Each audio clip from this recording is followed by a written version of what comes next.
Kami dari kelompok 4 mempersembahkan materi kami yaitu permintaan dan penawaran agregat.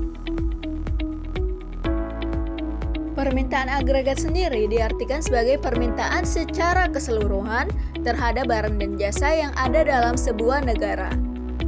Nilai permintaan agregat sama dengan pengeluaran agregat di mana terdiri dari 4 hal yaitu konsumsi, investasi, pengeluaran pemerintah, dan net export atau ekspor dikurang impor. Lalu ini adalah kurva agregat. Nah, dapat dilihat bahwa bentuknya menurun ke bawah. Jadi ada 3 alasan mengapa permintaan agregat mempunyai kurva menurun ke bawah. Pertama, efek kekayaan real yang dipengaruhi oleh perilaku konsumen di dalam negeri. Yang kedua, efek suku bunga yang dipengaruhi oleh peminjam atau investor. Dan yang terakhir, ada namanya efek nilai tukar yang dipengaruhi oleh perilaku konsumen di luar negeri. Nah, lalu ada yang namanya pergeseran kurva.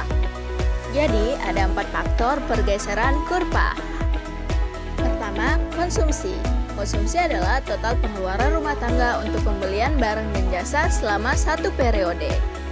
Kedua, investasi. Investasi adalah total seluruh pengeluaran perusahaan untuk barang modal. Ketiga, pengeluaran pemerintah.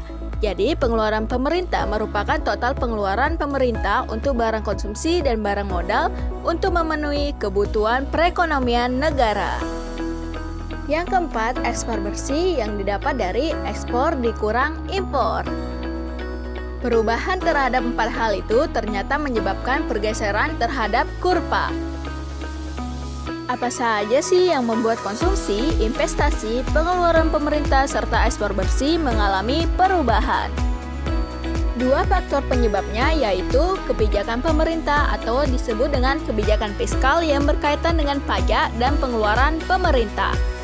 Yang kedua, kebijakan bank atau disebut dengan kebijakan moneter yang berkaitan dengan penawaran uang.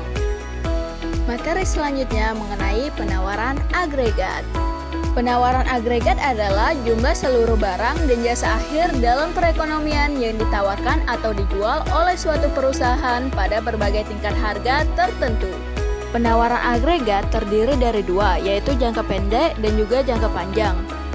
Untuk kurva penawaran agregat jangka pendek memiliki sifat yang positif atau berbanding lurus antara tingkat harga dengan quantity of output yang dikeluarkan.